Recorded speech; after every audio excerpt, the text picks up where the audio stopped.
আজ আমি 3টে কাঁচা আম পেয়েছিলাম, তার মধ্যে থেকে একটা আম নিয়ে ছাড়িয়ে ওর থেকে এই কাঁচা আমটাকে গ্রেট করলেও হয়, কি আবার শিলে থেঁতো করে দিলেও ভালো হয়। তো আমি কি করেছিলাম, এভাবে গ্রেট করে নিয়েছিলাম।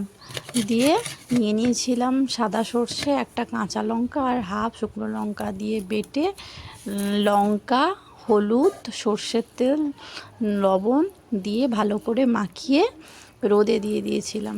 তো রোদে দেওয়ার জন্য এটা এখন সূর্যের তাপ হচ্ছে প্রখর, তো বাইরে গিয়ে ভালো করে বসিয়ে দিতেই সুন্দর করে আচারটা হয়ে গেছে। গরমকাল, তার সাথে এই কাঁচা আম বেটে রোদে দিয়েছিলাম, এই আম বাটা খেতে জাস্ট। আর সাথে আমার ছেলেরা খাচ্ছে। কি খাচ্ছ দেখিয়ে দাও বাবা, কি খাচ্ছ?